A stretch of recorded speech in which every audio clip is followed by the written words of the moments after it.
খ্রিস্টে বিশ্বাস করেন, তিনি অলৌকিকভাবে জন্মগ্রহণ করেছিলেন, তিনি মৃতকে জীবিত করতেন। এবং আমি অবশ্যই বলব, সব ধর্মই বলে যে তথাকথিত বিচার দিবসের আগে মানুষকে একবার মরতে হবে। যদি যিশু এই লোকটিকে, মৃত ব্যক্তিকে জীবন দিয়ে থাকেন, তবে সেটা কি শুধু লোক দেখানোর জন্য ছিল? কারণ হ্যালো গাইস, আসসালামু আলাইকুম। আশা করি সকলে ভালো এবং সুস্থ আছেন। দেখেন, এক খ্রিস্টান ভাই ডক্টর জাকির নায়েকের কাছে একটা প্রশ্ন করলো। মার্শাল্লাহ মার্শাল্লাহ, এত সুন্দর প্রশ্নের উত্তরটা হবে।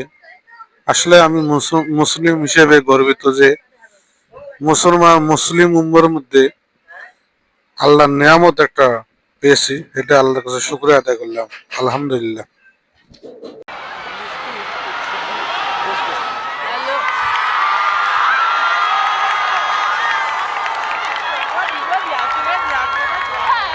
হৃদয়ের প্রশান্তি।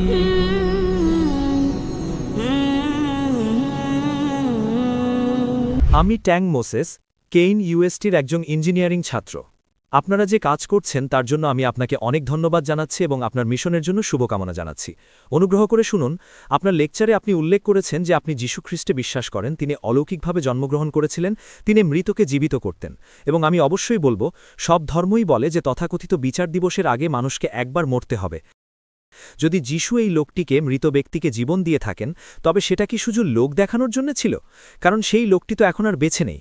তাই যিশু কেন তাকে জীবন দিলেন? যাতে সেই লোকটি আবার মারা যায়। তার মানে লোকটা দুবার মারা গেল। তো এটা কি শুধু দেখানোর জন্য ছিল, নাকি অন্য কিছু? নাকি তিনি এখনও বেঁচে আছেন আর মারা যাননি? ভাই, খুব ভালো একটা প্রশ্ন করেছেন। আমরা মুসলিমরা বিশ্বাস করি যে যীশু খ্রিস্ট, তার উপর শান্তি বর্ষিত হোক, মৃতকে জীবন দিতেন। তো যীশু খ্রিস্ট আলাইহিসসালাম যদি মৃতকে জীবন দেন, আর একজন মানুষ তো একবারই মারা যায়, তাহলে যীশু খ্রিস্ট আলাইহিসসালাম কি শুধু লোক দেখানোর জন্য মৃতকে জীবন দিয়েছিলেন? তিনি কেন এটা করলেন? আমি আপনার সাথে একমত যে একজন মানুষ একবারই মারা যায়। কোরআনে সূরা ইমরান অধ্যায় 3 আয়াত 185 বলে, কুল্লু নাফসিন যায়কাতুল মউত। প্রতিটি আত্মাকে মৃত্যুর স্বাদ গ্রহণ করতে হবে। এবং কোরআন বলে যীশু খ্রিস্ট আলাইহিসসালাম বলতেন, বিজনিল্লাহ, আল্লাহর নামে জেগে ওঠো, এবং তিনি মৃতকে জীবন দিতেন। বাইবেল এটা বলে।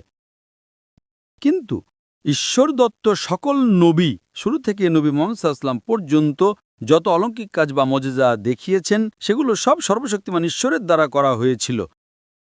নবীরা নিজেরা তা করেননি, বরং সর্বশক্তিমান ঈশ্বর করেছিলেন। মুসা আলাইহিস সালাম যখন সমুদ্র দ্বিখণ্ডিত করেছিলেন, সেই অলৌকিক ঘটনাটি সর্বশক্তিমান ঈশ্বর করেছিলেন তার অনুসারীদের প্রমাণ দেওয়ার জন্য যে তিনি ঈশ্বরের একজন বাণীবাহক বা রাসূল। আপনি বাইবেল পড়লে এটা দেখতে পাবেন। এবং আপনি জানেন, একবার যীশু খ্রিস্ট আলাইহিস সালামের কাছে দুই বোন এসে বলল যে, দয়া করে আমার ভাইকে বাঁচান। তখন তিনি সর্বশক্তিমান ঈশ্বরের কাছে প্রার্থনা করলেন যে, আপনি আমার কথা শুনুন। তিনি কাঁদলেন, আপনি একমাত্র তাকে বাঁচাতে পারেন। তিনি ঈশ্বরের কাছে প্রার্থনা করছেন, অর্থাৎ যখন মৃত্যুকে জীবন দেওয়া হলো, তা সর্বশক্তিমান ঈশ্বরই দিয়েছিলেন। সুতরাং যত অলৌকিক কাজ করা হয়েছিল তা সর্বশক্তিমান ঈশ্বরই করেছিলেন, এবং নবী যীশু আলাইহিসসালাম ছিলেন একজন বাণীবাহক। তাই যীশুখ্রিস্ট আলাইহিসসালাম, মুসা আলাইহিসসালাম এবং নবী মুহাম্মদ সাল্লাল্লাহু আলাইহি ওয়াসাল্লাম যা অলৌকিক কাজ করেছেন, এগুলো সর্বশক্তিমান ঈশ্বরের নিদর্শন, যা দেওয়া হয়েছিল যাতে অনুসারীরা বুঝতে পারেন যে তিনি ঈশ্বরের একজন বাণীবাহক। এবং এটি বাইবেলের বুক অব অ্যাক্টস অধ্যায় নম্বর 2:22 উল্লেখ আছে। শুনো ইসরায়েলবাসীরা, এ কথাগুলো শুনো। নাসরেতের যিশু ঈশ্বরের পক্ষ থেকে তোমাদের মাঝে একজন অনুমোদিত পুরুষ, যার মাধ্যমে ঈশ্বর তোমাদের মধ্যে অলৌকিক কাজ, আশ্চর্য ঘটনা এবং চিহ্ন দেখিয়েছেন, এবং তোমরা তার সাক্ষী। এর মানে ঈশ্বর এই সব অলৌকিক কাজ করেছেন শুধু এটা প্রমাণ করার জন্য যে তিনি যিশু ঈশ্বরের একজন বাণীবাহক ছিলেন। এর মানে এই নয় যে সেই ব্যক্তিটাই ঈশ্বর বা সেই ব্যক্তিটাই সবার চেয়ে শ্রেষ্ঠ। তাই বাণীবাহকদের দ্বারা করা সমস্ত অলৌকিক কাজ সর্বশক্তিমান ঈশ্বর করেছিলেন একটি চিহ্ন হিসেবে দেখানোর জন্য যে তিনি ঈশ্বরের একজন বাণীবাহক।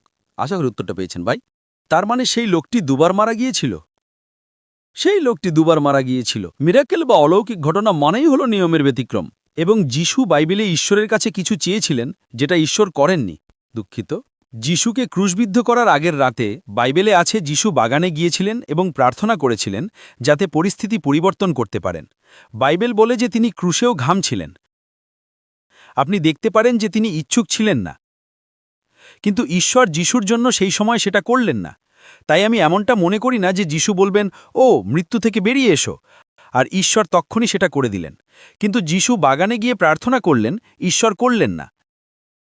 যিশুর জীবনে প্রার্থনা সবসময় ধারাবাহিক ছিল না, কারণ তার জীবনে সব কাজ তিনি করতে সক্ষম ছিলেন না। তার জীবনে আমি বলতে চাইছি তিনি ক্রুশবিদ্ধ করার আগের দিন বাগানে ঈশ্বরের কাছে চেয়েছিলেন। হ্যাঁ, আমি জানি সেটা পরিস্থিতি পরিবর্তনের জন্য, কিন্তু কিছুই ঘটেনি। তিনি সেটাই পূর্ণ করলেন যেটা ঈশ্বর বলেছিলেন। প্রথমে আমি আপনার প্রথম প্রশ্নের উত্তর দেব, তারপর আপনার দ্বিতীয় প্রশ্নে আসব।